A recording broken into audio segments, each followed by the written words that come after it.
All right. Hello, everybody. Hopefully you can hear me. Sorry, we're a little late. You didn't get the memo, I guess, that we're starting at 10:30 today, unlike our usual 10 o'clock start. I'm your host, Derek Pratt, educator here at the Erie Canal Museum. As always, drink my recess coffee. Got my Syracuse University mug today. Remember to buy local, folks. And I am pleased today to be joined by Bill Merchant of the D&H Canal. You hear me? Yep. Oop. I'm probably getting a whole feedback here. So we'll give people a couple seconds to tune on. Already got 4 people watching. 5. Ooh. Please say hello in the comments and everything. Oh, my mom's here. Hello. And Kathleen. Hi, folks. So without further ado, here's Bill. Hello, Cynthia. I want to thank the Erie Canal Museum for having me. I'm Bill Merchant. I'm the Deputy Director for Collections, Historian and Curator at the D&H Canal Museum here in High Falls, New York. And today I'm going to do a presentation, very timely, about the marginalized populations on the D&H Canal. Let me go and get up my pictures for you. You don't have to look at me, folks. I got some pictures instead here. Give it a second. Come on, move. I had to have the Zoom bar. Okay, we're up and running a little belatedly. So please, if you have any questions, ask Derek, and Derek will ask me. And this topic, marginalized workers on the D&H Canal, it's a tough topic to uncover information on because they were marginalized. They were the people that weren't considered important. They were the people that wouldn't get put in traditional histories. But you'll see what I went through in the sources that I did have. And I had enough to draw up conclusions, and I'll talk about that as we go. But first, of course, I'd like to thank my friends at the Ulster County Community Grants Fund of the Community Foundations of the Hudson Valley, who last year gave me a small stipend to direct my research on this topic. I'm working on another book on the D&H Canal. There's some sources of information. We're correcting the story. A lot of the secondary sources are wrong. But it was great to have somebody finance this and pay me to, I would have been looking into these stories anyways, but there's something about having somebody say, this is the topic, this is one of the results. There'll also be an article. You may have all seen my article on immigration, but that's only one part of the marginalization. So here are some of the sources. I mean, one of the biggest ones is the 1858 testimony of the D&H Canal Company versus the PA Coal Company. Some 5,000 words in 8 volumes, 8 volumes, 7 volumes, 8 volumes, it's right there. This was a court case. The D&H Canal Company had enlarged their canal, their final enlargement of 1850, partially because of the PA Coal Company's traffic. At one point, they moved as much PA coal as their own coal, but the enlargement, PA coal was supposed to chip in, and they never did. And that's why we had this court case. The D&H Canal Company won the court case, but the PA Coal Company never paid. So as I like to say, the only beneficiaries were we historians. And this is a source that until recently was very hard to get. It's on the Hathi Trust. Book 1 is on Google Books. I personally own a full set. My museum owns almost a full set, and someday they'll get my set, but right now I'm still busy reading it. I'm only about halfway through. The other book there is Reminiscence. John Willard Johnston was a young man who remembered growing up, he saw surveyors come across his Pond-Eddy property, his parents' Pond-Eddy property. So he was captivated by the canal at a young age. They played surveyor after watching the surveyors. But he becomes a surveyor and lawyer, very typical in early American history. The people who did surveys then had to defend them legally. This is at a point in American history where we didn't have law schools yet. So John Johnston, at the end of his life, his wife passes on, turn of the 20th century, he writes his Reminiscence. They're wonderful because he's at an age where he doesn't pull any punches. You know exactly how he felt about everybody. And the last source that I'll be relying greatly on is period newspaper accounts. I have over 200 accounts of the D&H Canal from the New York Times, and based a whole show, seasonal show, a few seasons back. And a wonderful woman by the name of Dorothy Hurlbut Sanderson, who used to work at the Ellenville Public Library, which has great newspaper archives. She wrote a book on the D&H Canal, the D&H Canal Canalway. I'm going to get the name wrong. Wonderful book, not as common as Manville Wakefield's book, but it's all based on newspaper accounts. And I also uncovered recently a historical society in Pennsylvania somehow got a bunch of Dorothy's notes and published a book of newspaper accounts called The Raging Canal from 1872 to 1900. These were wonderful sources to have. And of course, we have the internet as well. But what was the D&H Canal? As you Erie folks knew, in the early 19th century, America had canal fever. Heck, it was the Erie that started it, wasn't it? The D&H Canal was unlike the Erie, one of the few privately funded. I don't have the exact numbers, but it was probably maybe 10% of the canals were privately funded. Most were state funded. The federal government, for the most part, I think they put money into one canal. As you all know, Jefferson, when DeWitt Clinton approached him, loved the idea at first, but then said, nah, it's gonna be 100 years. Well, you Erie folk really did prove him wrong, didn't you? So the D&H Canal carried anthracite coal from the coal fields of northeastern Pennsylvania to New York City. The progenitors, the Wirtz brothers, and I'm not going to talk too much about these people because we're going to talk about the marginalized folks, but just to fill you Erie folk in, tried to get their coal to Pennsylvania. They couldn't compete. Schuylkill and Lackawanna Valley, or excuse me, Schuylkill and Lehigh Valley coal was closer, and so it was cheaper. And so they conceived quickly the idea of this canal to run from Honesdale, Pennsylvania. It ran all the way, oh, I got a pointer. I got to get used to that. From Honesdale, Pennsylvania, where their mines were, I should point out they actually also had a gravity railroad because, excuse me, Honesdale wasn't where their mines were. Carbondale. I love how they got names back in the era, right? What made them call it Carbondale? They had a 17-mile gravity railroad designed by John Jervis, brought their product to Honesdale.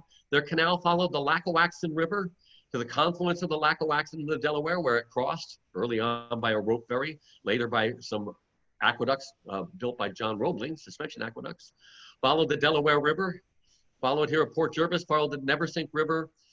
Here it gets into the Roundout just north of Ellenville, winds up over here at Roundout on the Hudson. Just 2 farms in 1825 when they announced this idea. Huge towns sprung up across this entire route. We have John Johnston talks about that, as well as other primary sources. And they're still 80 miles from their primary market way down here in New York City. But a row of mountains called the Shawangum Mountains right here were the impediment.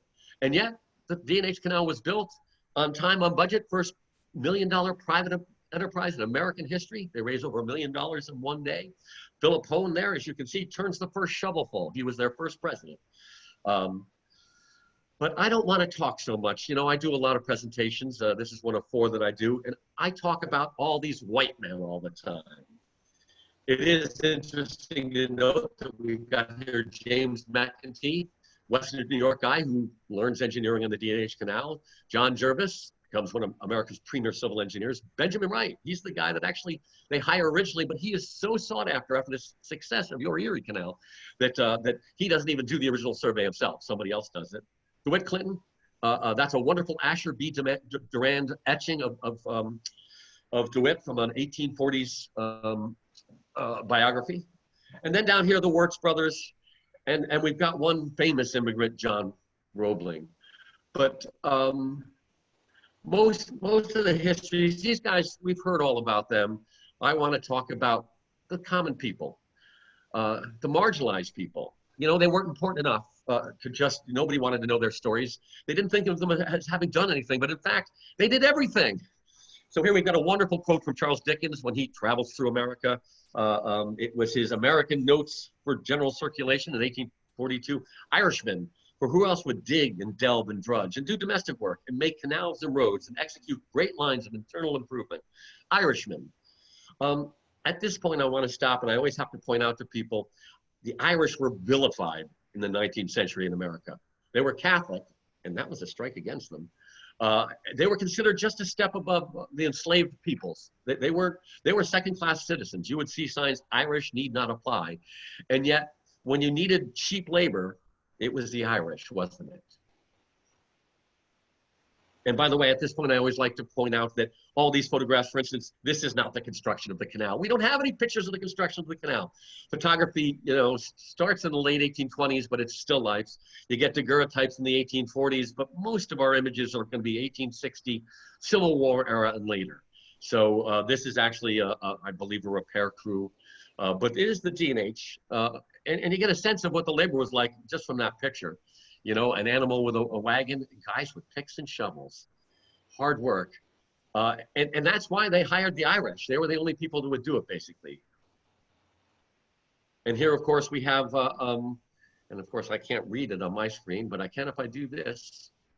Every contractor employed from necessity a large number of laborers, mostly and in many cases wholly of Irish nationality. Again, this is John Johnson, who was there at the time. Primary sources, we historians, they're the only sources. As I say, I'm finding mistakes and counting them in the secondary sources. It's not to say anything against those historians. The internet has made more things available. And history, it's amazing. I'm so tickled by the fact that I can be uncovering new facts about the D&H Canal 100 years after any part of it ever held water. We don't know this is an 1862 flood break repair down in Port Jervis. Again, look at all those men. This is how you built the canal. Picks, shovels. And I don't have any, in all the research I've been doing, and it's been extensive, I've got some 40 pages of notes for the book, the general book I'm working on. I am yet to find any indication that Black people built the canal. I have to think it probably happened. We know down in the South, in the Southern canals, very often slave owners would rent out their slaves to the people building the canals down there. But I don't think, I've got to imagine it happened. But, and again, this is points out why they're marginalized. Why would you talk about Blacks? Yeah, they're not important. I'm not saying I feel that way, but that was the attitude in the time, and why it's hard to find pictures of them, and why I had to work so hard to find these stories. The other kind of work that had to be done, and here's another instance of, so here's an Irishman. This is off-quoted. I love finding the original. There was a great blast while they're digging the D&H Canal. I'll read this. I don't usually like to read things, but I love the writing. A rock 40 foot high and about 25 foot wide on the line of the Hudson and Delaware Canal. Not even the Delaware and Hudson yet. They don't even have a set name. In Marbletown, New York, which would be right near here in High Falls, where I'm sitting today, was blasted 4 weeks ago by an Irishman named Patton. Hey, we actually got the guy's name. He bored a hole in the rock into which he put 70 pounds of powder and applied the torch in the presence of numerous spectators. Let's go watch it all blow up. The tremendous explosion totally dislodged it from its bank and placed it so exactly on the bank of the canal as to prove a substitute for the embankment equal to its dimensions. Boy, what were the chances, right? What do you think, skill or dumb luck? Maybe a mixture of both. The contractor for that section had given Patton $5, pretty decent sum. You made about 50 cents a day. They were paying workers $12 to $14 a month at this point. They had given him $5 to blast it, but the blast proved to be worth a full $100 to him. A piece of the rock 3 foot square fell within 2 foot of one of the spectators. That'll learn you, folks. And sunk so deep in the frozen ground that nothing of it could be seen. Particles of it were picked up in Rochester, several miles distant. That's not the Rochester on the Erie Canal, folks. That's the Rochester that's here just south of the next town south of me here and down the canal here in High Falls. So here's an instance of a guy making, because of this amazing thing that happened. But that's how we're going to get our stories, huh? So what do these guys do? They used rudimentary tools and dug a 108-mile long canal, 32 foot wide on the top, 20 at the bottom, 4 foot deep. The Erie, of course, was much wider, but it only had the 4 foot depth. The original boats could carry about 30 tons of coal. 110 locks, 22 aqueducts, and over 200 bridges. Amazing. And they were paid $12 to $14 a month. And so there's something that points to, even then, Americans wouldn't work for that little money. Well, Americans, they weren't Native Americans. They were people that, the descendants of the European settlers, because even the immigrants, as we have already said, were considered in some instances, depending on where they came from, to be a cut below all of us. But these people would work for that. And this is just a wonderfully evocative picture. This is Ellenville, New York. And there's a boat going through in the latter period. You Erie Canal buffs might notice this bridge back here. is the Squire Whipple Bridge, that wonderful Erie Canal just a seasonal show at the New York State Museum. I learned about Squire Whipple, who was one of the first graduates of Union colleges, the first general civil engineering degrees in America, not given until 1840. Squire Whipple invented these bridges, these iron truss bridges. Prior to that, they used a wooden covered bridges, and we'll see a picture of those a little later in the presentation. But a little Erie Canal connection there, a Squire Whipple Bridge. He also designed the Waylock building's scale. Oh, you know, and Derek, is it true that originally that scale was a displacement scale, and then because nobody trusted it because they didn't understand the physics, they had to put in a mechanical scale? That was on the first Waylock. That scale lasted 4 years. And was it truly because people were like, oh, how does that? That's necromancy. What, you know? I always wonder. You know, they had a similar problem when Roebling built the aqueducts. When the first 130, the first boat crossed, it probably was carrying, the first boat that crossed was probably only carrying 80 tons of coal. But everybody thought it was just going to go down because they didn't understand the fact of displacement. 80 tons of water left when 80 tons of boat came in. And I'm sure it was a similar thing. That's the principle that original Waylock used. The D&H had 2 Waylocks built in the 1850s by the Fairchild Scale Company. And you know, the D&H company they were a real capitalistic enterprise. They were unlike, you know, the state financed the Erie, but the D&H had different, you know, they had stockholders.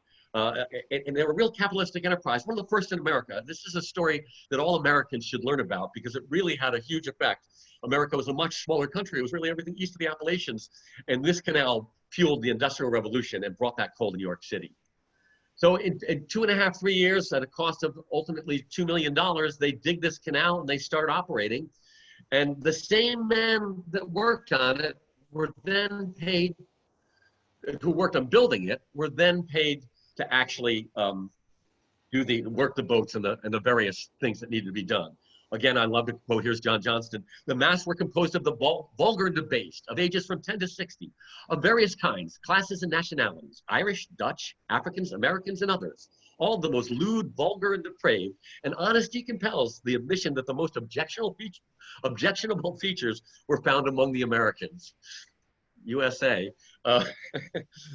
So I don't know what to make of that, but this is a wonderful instance, by the way, of John Johnston being at an age where he's just going to tell you what he thinks. You get honesty with age, folks. And by the way, where they mentioned Dutch there, in fact, they probably meant the Deutsch, Germans.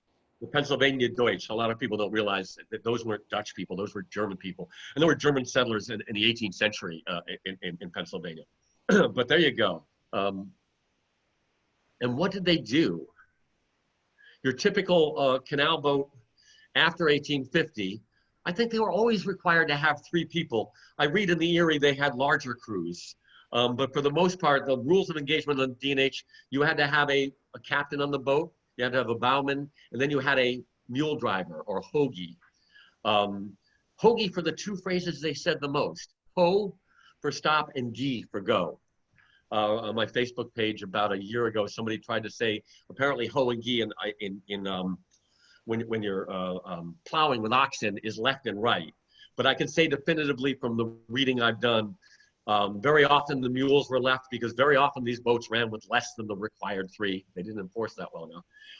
The mules, there's testimony in the court case. The mules, in fact, one man says some of the mules were smarter than the boys, and I'm sure that was true. The mules actually knew the towpath. It was a 10-foot wide towpath, but you better be able to tell them to stop and go. Left and right, not so much. I'm also told that hoagie is a term that was really only used on the Erie and the D&H, but then I also read that James Garfield was a hoagie on the Ohio Canal. Go figure. But the hoagie, and that's spelled H-O-G-G-E-E, not like the sandwich. It's got its own spelling. And here's a picture in Würzburg, New York, named for the Wirtz brothers, of a boat. Oops, and I've already advanced. Okay, and there you go. And here again, just in case we don't want to just take John Johnston's word for it, in the New York Sun of 1878, The Delaware and Hudson Canal in prosperous times employs nearly 2,000 boatmen. They're chiefly foreigners and men who, with rare exception, follow the canal for life. So this was a spot where people who would do this low-paying manual work could stake out careers. But again, it was never, it was very few, some of the boat captains and a lot of the management, upper management were the descendants of the white European settlers by and large. Occasionally, some of the smarter immigrants got better jobs, but we won't talk about that today either. They had so many Irish and Germans in round out New York that they had their own Roman Catholic churches even. And they probably had more than that 2,000 people because at their peak, they had 1,000 boats on there. If they all had approximately you had 3,000 people. That's not just coal boats, although about 90% of the traffic in the D&H Canal was anthracite coal, and here we are. They had to hire men to mine that coal. So in fact, that number, I would believe at certain points is probably low. Their peak was in 1870. And if they had up to 1,000 boats, that's a low estimate. But a primary source nonetheless, and it says definitively, it's immigrants. But it was more than immigrants here. But here they had problems early on in the 1830s. They were mining surface coal, and they got a bad reputation because it didn't burn as well. And they started, as they started mining more and more coal, they get successful by the 1840s. They didn't have the experience, and they would bring over miners from Ireland, Wales, and Scotland, from the British Isles, to do that mining for them. In fact, the town of Carbondale has a disproportionate number of Welsh descendants because of the vast amount of immigrants that came in to do this work. And what else did they do? Well, they'd load up on, they'd mine the coal, they'd load the gravity railroad, they'd operate the gravity railroad. Here in Honesdale, when I first saw this picture, I said, this has got to be Carbondale. And I even sent it down to my friend, Dr. Powell, down in the historian at the Carbondale Historical Society, himself of Welsh extraction, and said, this has got to be Carbondale. He said, nope, that's Honesdale. But the gravity could operate for longer. The canals typically operated April to December, if they're lucky. But the gravity could move even more. If you want a sense of how much coal this operation moved, there you go. That's an awful lot of coal. And I love, you can see here how they used chutes. They worked smart. Chutes down to here. These cars here, these are gravity railroad cars, but some of them were made so they can actually dump the coal into the waiting barges. I love this one, this particular quote here. This is 50 years after the fact, but we're at a time when people would still remember what had happened. The first boatload of coal down the Delaware and Hudson Canal was unloaded by 3 men, each named John, under a foreman also by that name. I want to talk about a common name, huh? The loafers were Irish, German, and African descent. The foreman was American. So now we know that Black people are also employed. And as we'll see a little later on, we'll know more about, I can give you a little more evidence, if you will. And loafers in the D&H parlance I learned in the court case, they called the guys that unloaded coal at the round out loafers. Oh, they're just sitting around loafing because they're waiting for another boat to come in. But we know from the start that they employed a largely immigrant and Black workforce to operate this canal. And operating the canal also meant, well, here we go. Here's loafers at round out New York. And once again, we have a sign here in the museum that it took 3 men an 8-hour day to unload the 30-ton boats in the early days. By the latter part of the 19th century, they've invested this capitalistic enterprise. They're embracing new technologies at every turn. And they even make Scientific American in 1890 cover story about the coal unloading and loading equipment that they invested in to some degree save them the cost of this. Look at how many people there are there. Is there any Black men in there? Hard to say. Those are loafers unloading coal at round out New York. Other things they had to do, though, built boats. There was probably some 40 boatyards. I'm in the middle of producing a database of all the boatyards along the D&H Canal. Boats that plied the Erie also wound up on the D&H if the dimensions were correct. The D&H had locks that were specified for a very specific size boat. 75 by 9 foot early on, 91 foot by 14.5 foot after the final enlargement. This is one of those final enlargement boats. This is in Ellenville, New York. I believe it's the HOAR, that's H-O-A-R, dry dock. But yes, they had to build boats, they had to maintain them. These boats only lasted 5 to 10 years So there was a lot of work for boat builders all along, huge industry. I've got some great maps from the middle of the 19th century, and I'm studying them very carefully as I shoot our Where is Our Historian series on our YouTube channel. I've been doing video out in the field where I go and do little 5-minute videos and show you stuff you can all look at today if you're of a mind. And I'm learning things like where the tannery was, and I'm running across a lot of lumber yards with dry docks, and it makes sense. They had a lumber mill. They'd even take some of the canal water to operate that mill, and then they'd use that wood, white oak and pine, to build these canal boats. These boats cost anywhere from $800 to $1,600. Probably in the earliest period, it was closer to $400. The canal company eventually had them made, built them, sold them to you, and took some money back. An interesting thing about the D&H Canal, the boats were numbered. And as long as the canal company, as long as you were paying off your boat, you had a numbered boat. When you paid it off, you got to name it. And so, we have both lists of the names and we've got numbered boats. But you knew that this guy was finally, he was going to have a good year on a name boat because he wasn't losing $10 to $20 each load to pay off the boat. He had already done that. They also had to, of course, maintain the canal bed. They had watchmen along it. There were other industries. I mean, look at all that lumber. And in fact, despite the fact that we really needed coal at this point because there wasn't enough wood, lumber and these sort of products, and a canal was a perfect way to move these sorts of things. They also they had originally 110 locks, and the original locks needed 2 lock tenders to operate these miter gates. Before this is a ladder. This is after 1857, and this is Ben Hendricks at Sam Taylor's Ellaville lock number 32. So they had 220 lock tenders just alone, and very often it ran the gamut. But again, immigrants, people of color, and I'll talk about that a little later in the talk as well. But early on, you needed 2 guys because there would be these long handles, and you had to have a guy on each side, and there were miter gates on each end of the lock. The miter gate, invented by Leonardo da Vinci in the 15th century, or turn of the 15th into the 16th. And the idea is that if you notice, because of that angle, the pressure of the water is going to hold those doors tight. If you have made it a straight line, the pressure of the water would blow it out. It's basically using the strength of an arch, if you think about it in architectural terms. But yeah, so between 1853 and 1857, the D&H Canal Company used a semi-patented scheme. I'm told the Morris may have adopted it too, so that a single man could operate the entire works from this gear house over the downwater end of the lock. And our working lock model here at the Canal Museum at High Falls actually demonstrates that mechanism. It's really quite ingenious. The patented part was patented by C.W. Williams in Port Jervis, so I can say definitively these were designed for this canal.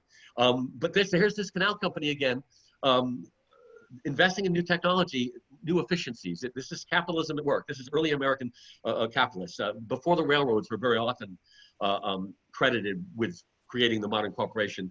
The D&H Canal Company and other private canal companies were ahead of them. And this picture here, so you know, it's hard when you're going to do a talk about marginalized populations, finding pictures. So the reason why this picture is here is that Manville Wakefield, founding member of my museum here, Sullivan County historian, incredibly talented artist, and wrote the book Coal Boats to Tidewater. This image is from his book, and indeed we have all of his pictures here. This is from his collection. But he tells us confidently that this gentleman here in the bowler is undoubtedly a son of Erin, which is to say he's an Irishman. So here I can even say, at least according to Manville, there's an Irishman working on the canal. But we already know from the earlier accounts that it was Irishmen, it was Germans, and it was Black men as well, and women for that matter. One source that I read also said that the D&H Canal was the primary mode of transport for immigrants to go into northwestern Pennsylvania. Travel on a canal boat was slow, but it was cheap. And it was still more efficient. It was still the best route, even though you had to go all the way up the Hudson River, 80 miles, and then 110 miles on the canal, about a 5-day trip. It was the cheapest, and therefore it contributed greatly to the continuing peopling of northwestern Pennsylvania. And in fact, too, the canal boat captains, a lot of these boats were carrying coal, of course. It was a coal company. About 90% at the peak were coal boats. The D&H Canal Company reserved the right for 3 tons of material to be taken back on your empty boat.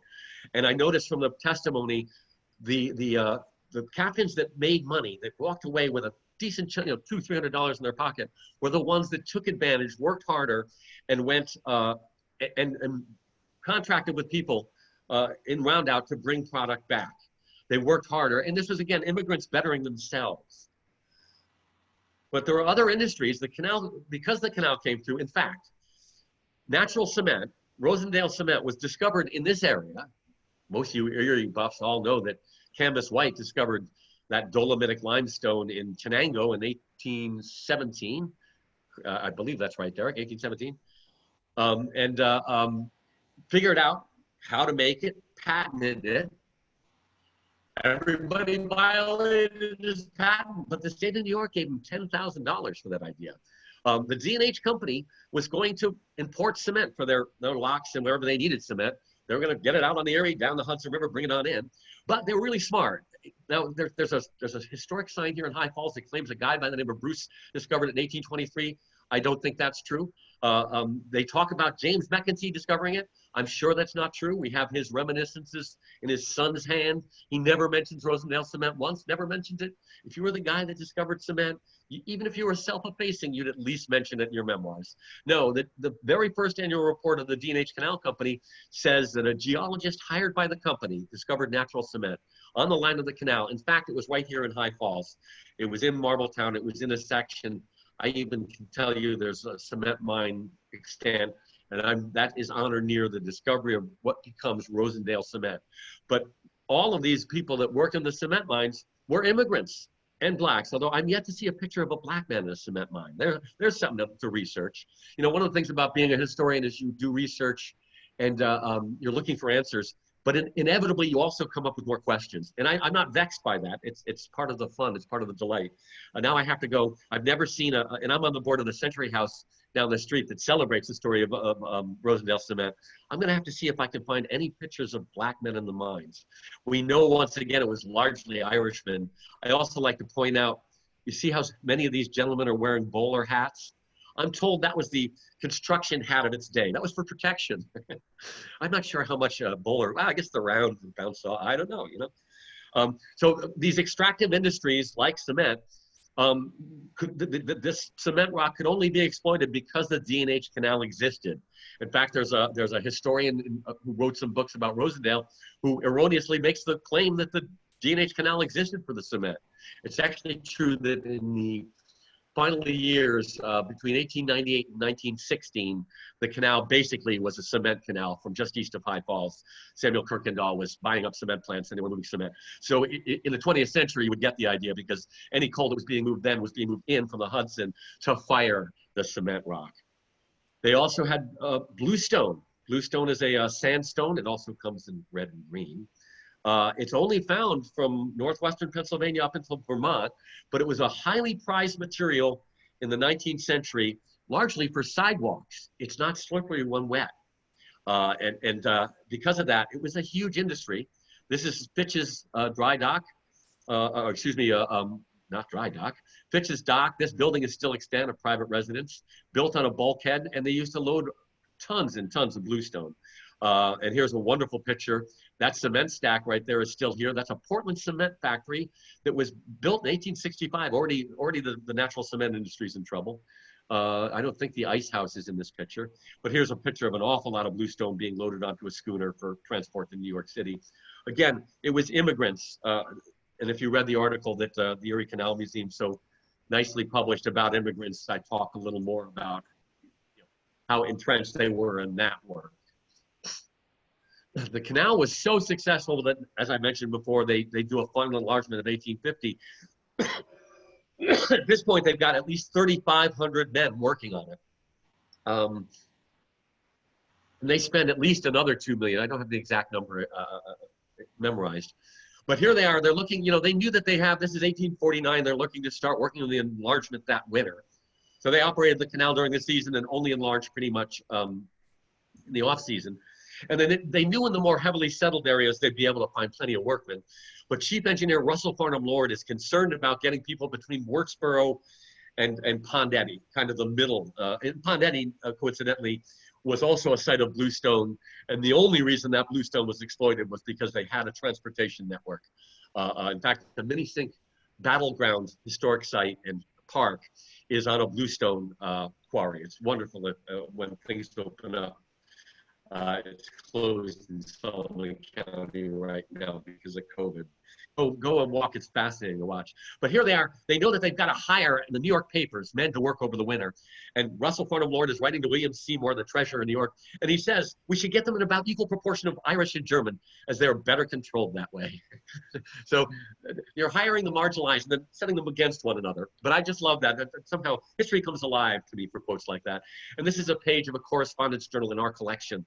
That's been I do a whole presentation on what I learned about the canal from this correspondence journal that spans some 3-4 years. And I was at the Minisink Valley Historical Society, who have all of Russell Farnham Lord's letters, and discovered they have 4 more correspondence journals, plus a lot of the correspondence. And it's on my list to get down there and read eventually every one of them. And again, this is, historical societies, we need them just as repositories for this kind of information. But it wasn't just immigrants. And here we've got, this is just below that lock, Quigley's Lock, later called Tom Taylor's in Ellenville, New York. This is just south of Ellenville. Now it's a golf course and nothing remains of this.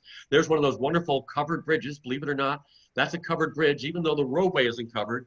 Ron Knapp, a historian who's written 2 books on covered bridges, contacted me when he saw one of our newsletters that had a picture with a covered bridge on the what he called a covered bridge. I said, no, it isn't. He said, yes, it is. So when they invented wooden truss bridges in the early 19th century in America, they discovered that if you just built it, it'd last 15 years. If you covered the structural members, it'd last 60 years.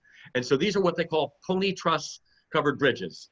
Covered bridges isn't for you and me, people. It's for the life of the bridge. And the D&H Canal probably had the original 100, 200 bridges. Many of them were these covered bridges. I've uncovered 26 so far, and we're going to work on a paper and submit it to the Society for the Preservation of the Covered Bridge. These are bridges unknown to history. I'm particularly proud that in this one, I know the name of it, Good Sirs Bridge, because of those wonderful maps that I have. And just in case there was any question, because what if it's bad lighting? This is clearly a black man holding these. It looks like a mixed team of a horse and a mule. Wakefield tells us that sometimes mules were the preferred draft animal. The mule, George Washington championed the mule. He actually got mule stock donated from the King of Spain when they worked tightly. They didn't want any people to get their mule blood, as it were. But George Washington really started the popularization of the mule, which becomes really the premier draft animal. And you'll see historically, I think horses and mules, I think the terms were used interchangeably, but the greatest proportion of draft animals were mules. They worked longer and harder and less feed, and were less likely to get hurt and need time off. And so they were a better value, if you will. They were so valuable, in fact, that in the mule teams, they very often had orphans were the hoagies. I'm getting ahead of myself now. But you were told that if the team went in the water, you would rescue the mule first. A good mule was $100 in the 1850s. At the beginning of the season, only 50 at the end. That's because you had to feed it for the winter. Whereas if you were using orphans, all right, you can always get another orphan. Sad, but a documented story. But black men took this opportunity. And here's a picture. This is a wonderful stereoscope. I can't tell. I'll zoom into this a little later. I can't tell if that's a black man or bad lighting, but there's a high probability. There are enough black men working on the canal, and we'll see one of the reasons why in a minute as well. I would like to stop for a minute and point out, though, that building right there is the 1797 Depew Tavern, built by Simeon Depew and his wife Arietta, 1797. As a tavern, enlarged in 1827 because the canal came through, and both Simeon and his son Jacob worked for the canal company. And the Depew Canal House, in 1850, the canal company buys this from Jacob Depew, and they run the canal right in front. Originally, the canal ran, back about 50 foot that away from this picture. But this building right here in 19 now I'm getting my 2015. I see we historians always transpose our numbers. 2015, Open Space Institute, New York State Department of Parks, Recreation, and Historic Preservation granted us will be $800,000 and purchased that house as a home for our new museum. We're working on what's going to be, we love our museum here, but within 2 years' time, we will have a new museum in this building.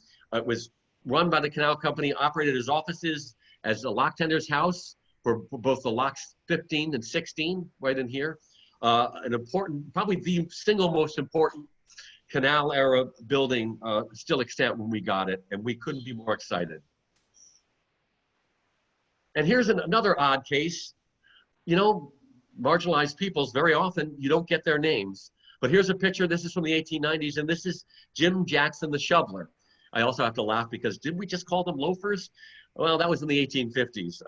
And so loafer could be considered a little bit derogatory, couldn't it? Shoveler is a little more accurate as well. Loafering, he's just sitting around. At least shoveler, points out the fact the man is working for you.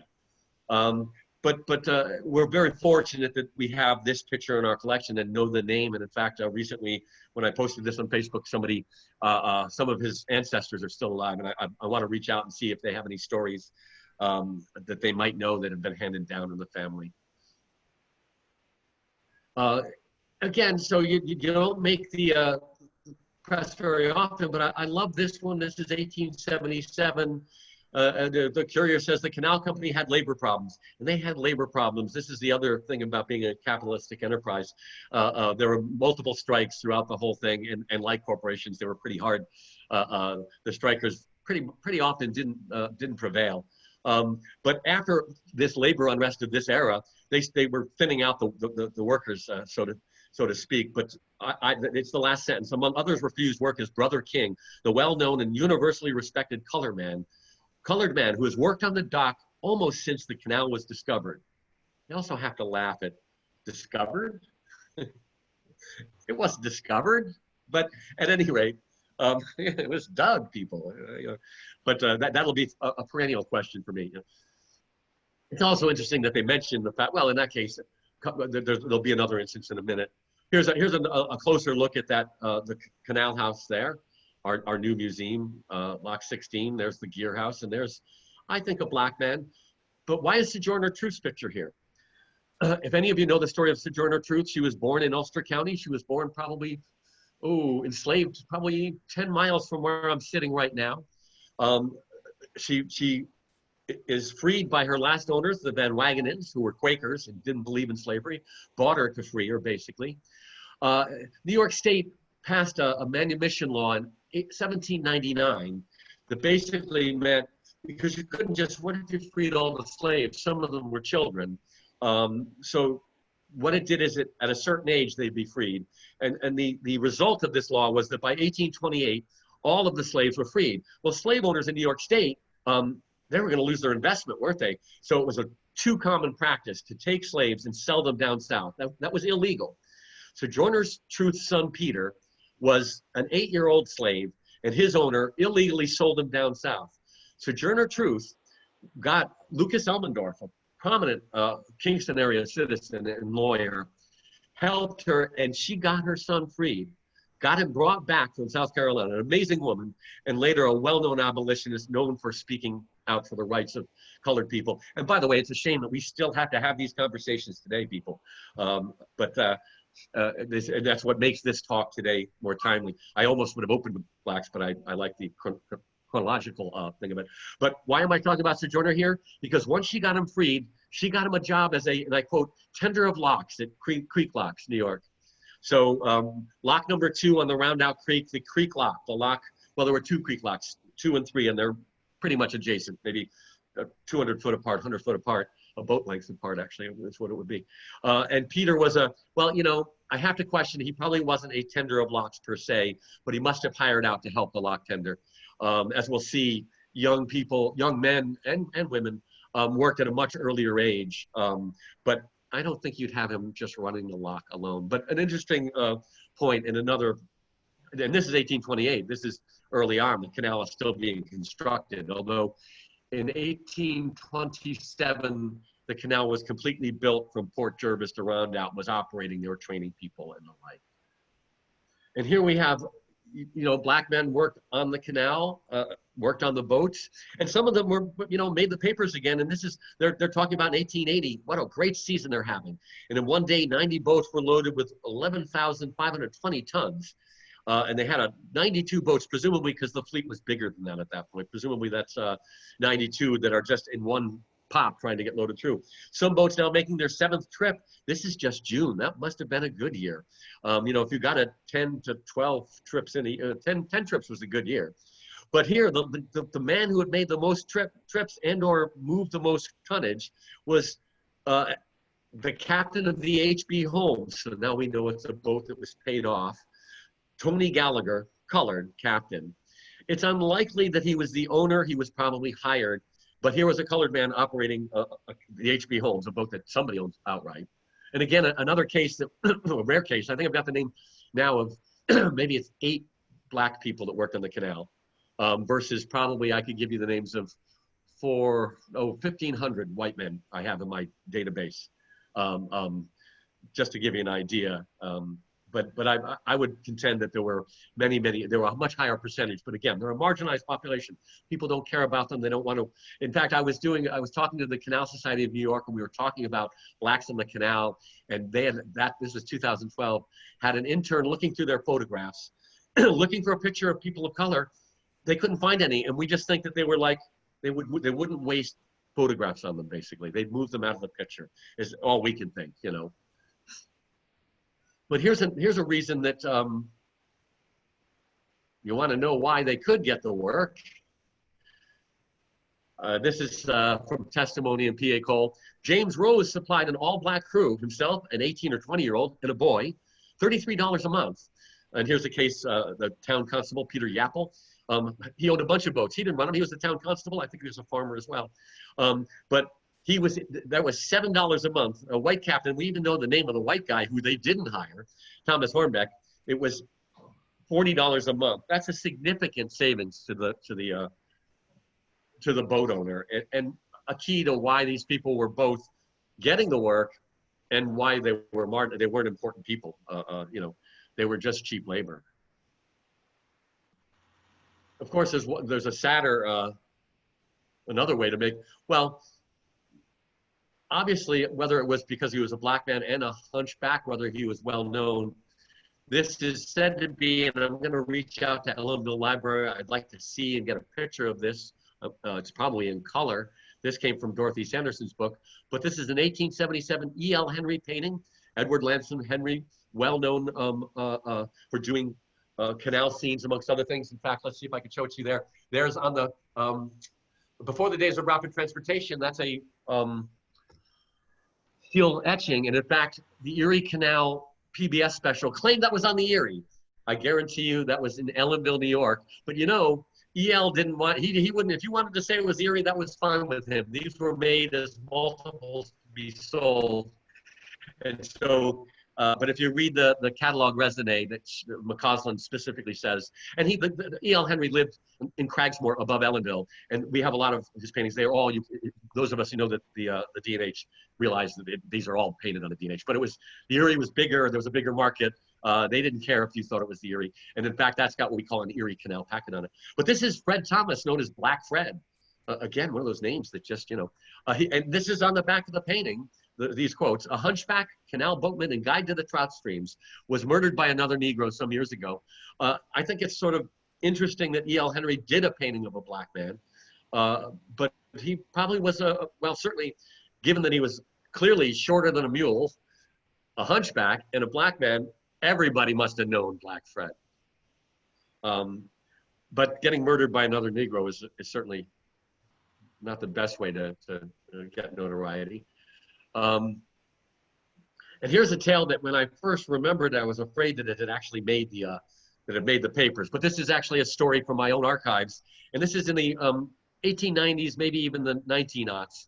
Earl Mack was relating stories, and this is the story of Jim Schumacher, who was a colored man, And this is in the 1900s, sometime between 1900 and then 1916 when it all closed down. Jim was loved and respected by all, and he had a reputation as a superb cook. One day, Earl and his son come up and they see there's Jim's boat tied up in Rosendale. They smell the corned beef and cabbage. They go in, they eat the entire thing. You know, how respected was he if you didn't leave him some of his own dinner?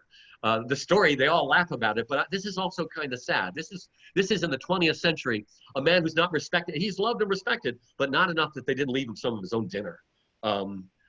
Allegedly, he laughed about it, but you know, that's in an era where what was he going to do, and who was he going to complain to, really? And my final slide dealing with the experience of Black people here. This is a wonderful painting, William Rickerby Miller. I've seen 3 or 4 of his Erie paintings. But this is a painting he did in 1865 of the locks 12 and 13, just north of me here, the other side of the Roundout Creek. These were, and I won't say, these were the N-word locks.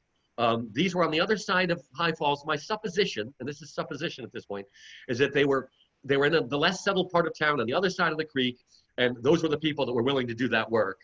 It's my contention that the lock tenders were people, at some point in time, were Black men, and that's why they got that now unacceptable. Melville Wakefield uses the phrase that I personally won't.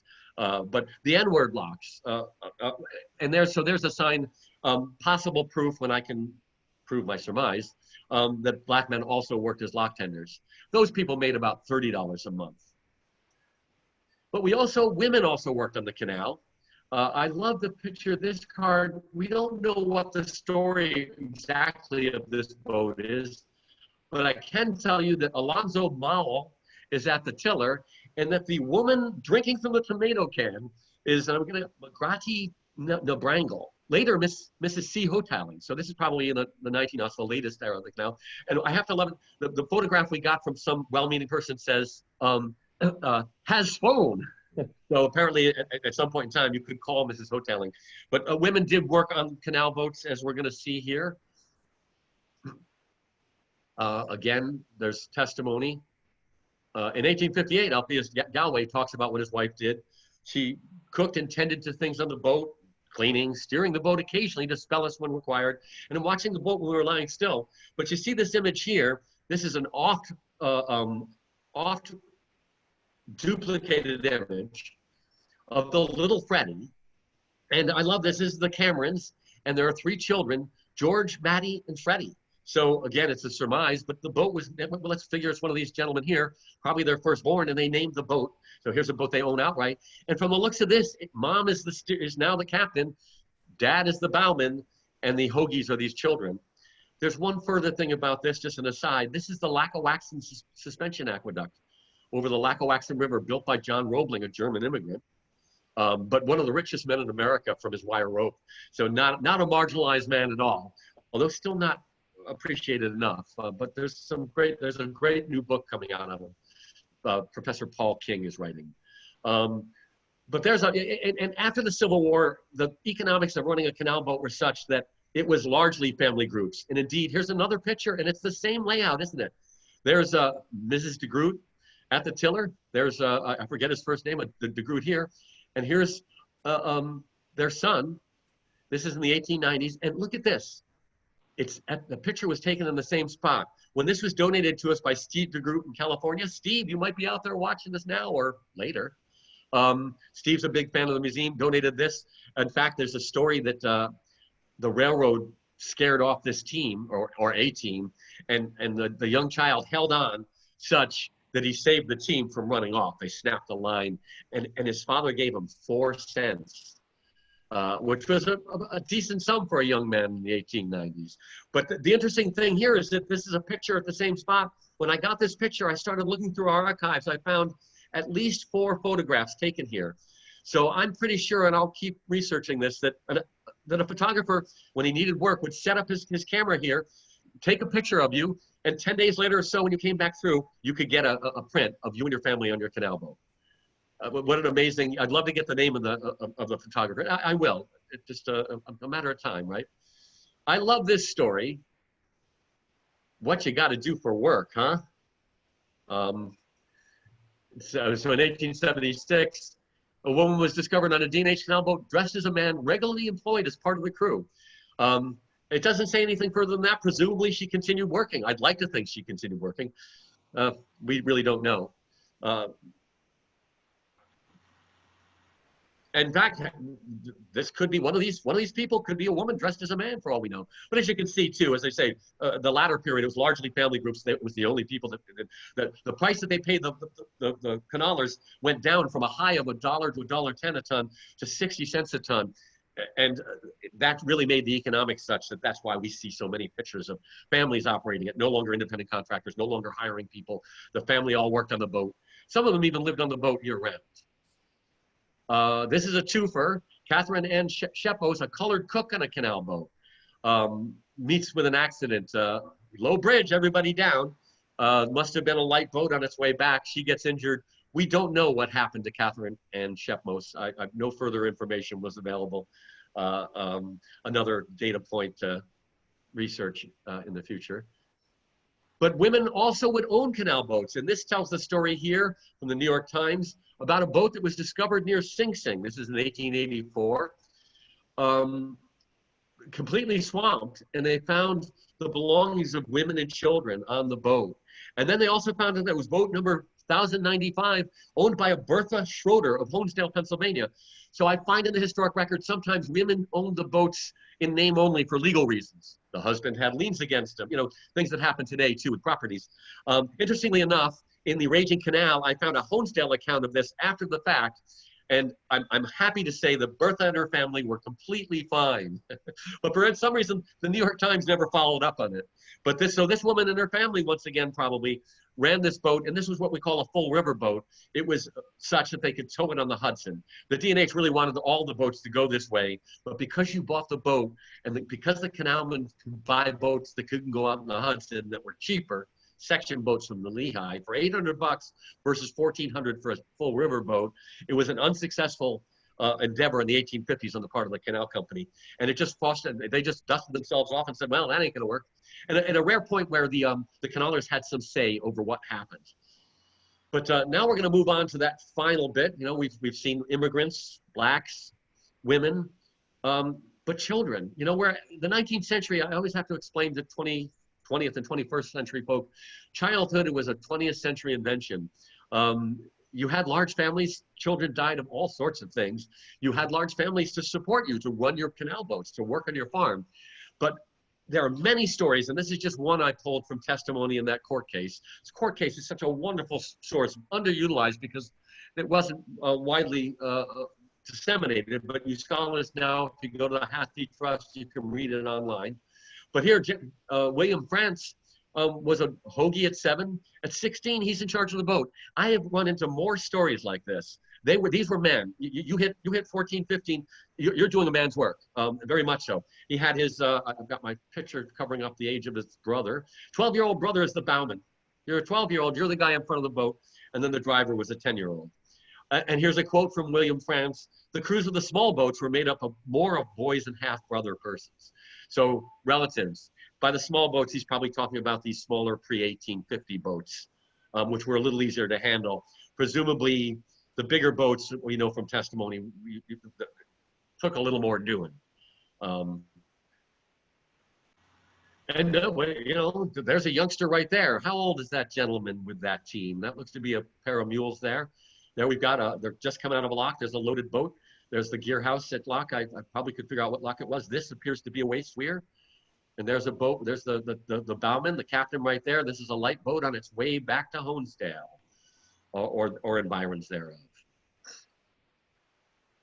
And at least, well, you know, at least he's just tied up.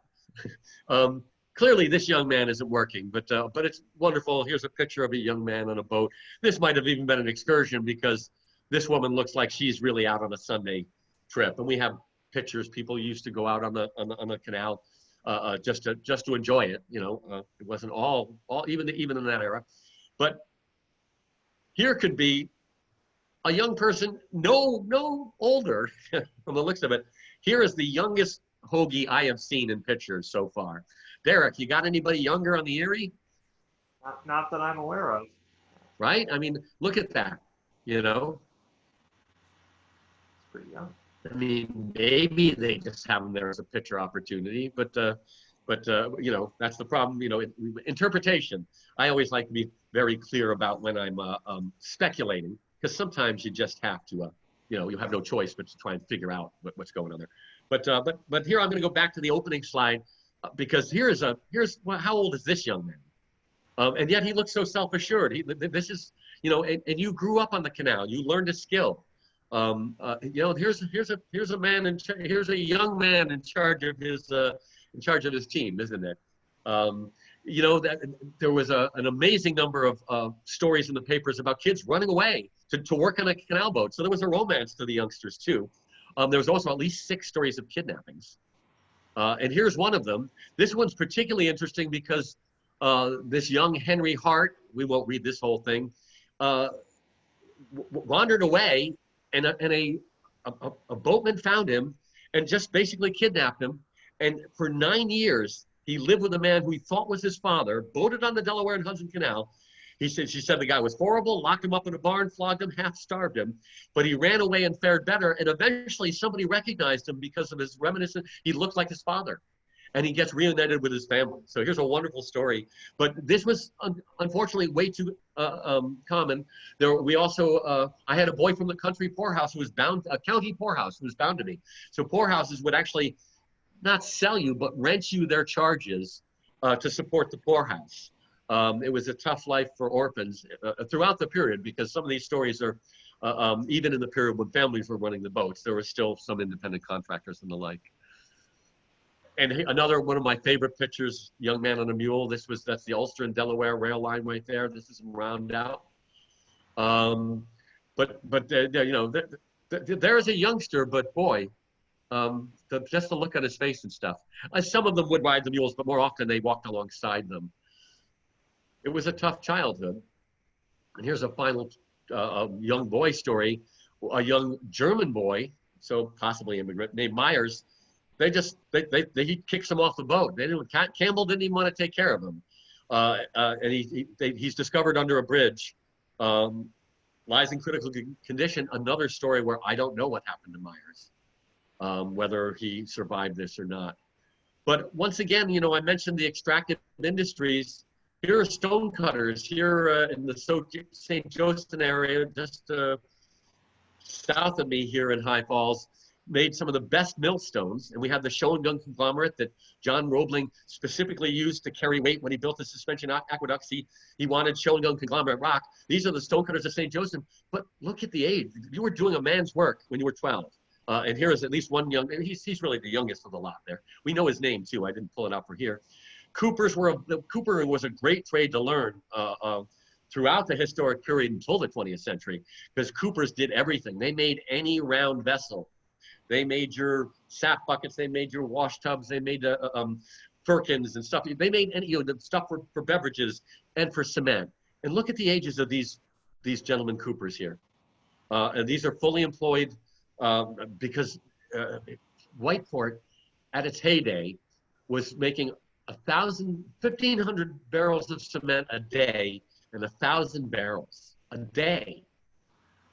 And once again, youngsters clearly regularly part of the crew, and would actually be a pretty good trade to have your children learn. In one more, just because I can. Again, here we're looking at, I've never seen a picture of a black Cooper, but I've got to believe that they exist. So whether you know, we know from Johnston that the Irish would fight with the other Irish even, because if they were from a different town, they wanted to make sure that their townsfolk also got the work.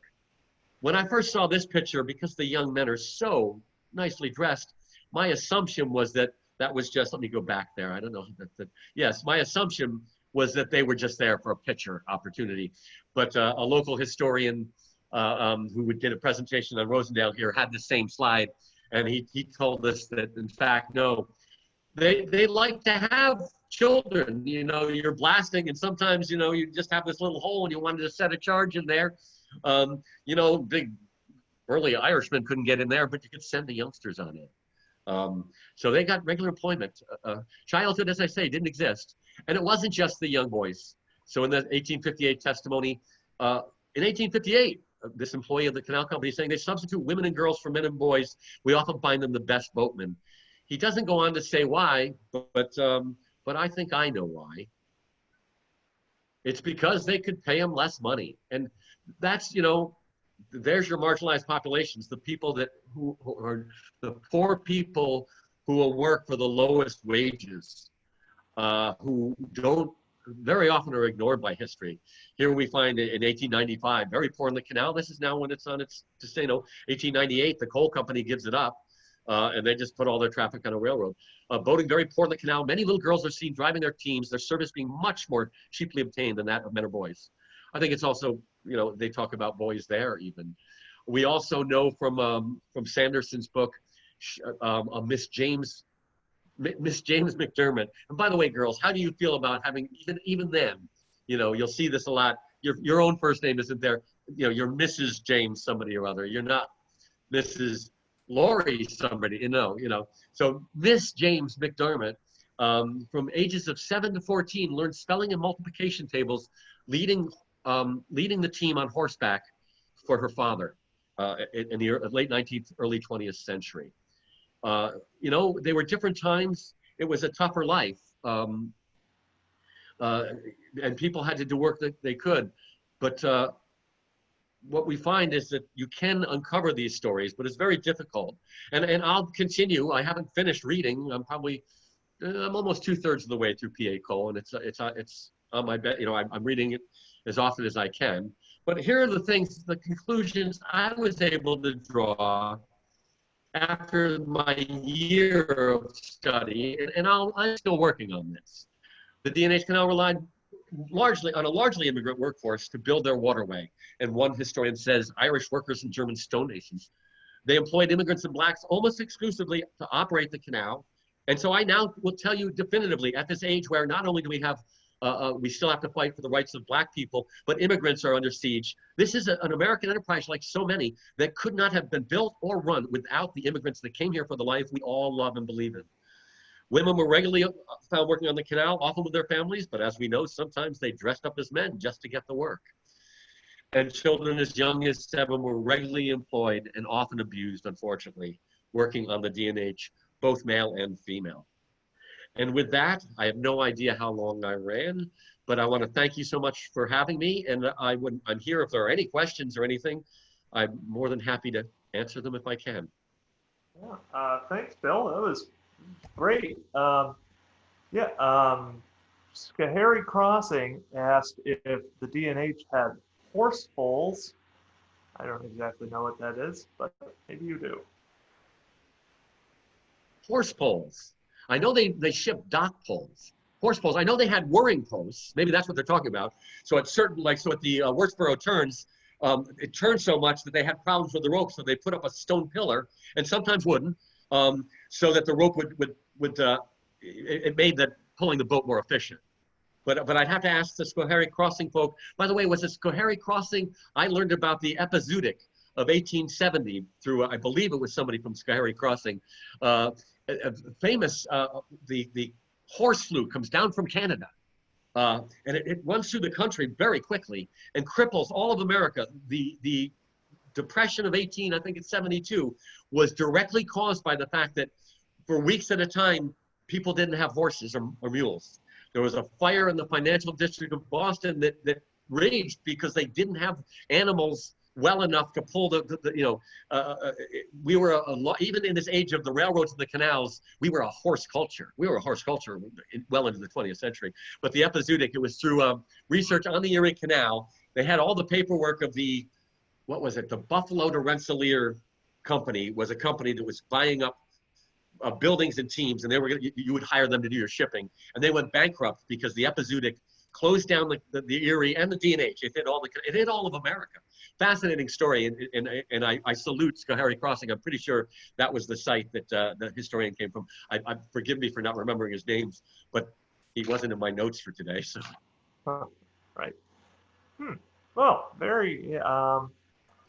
One thing I was wondering: did the D&H run? Did the boats run 24/7?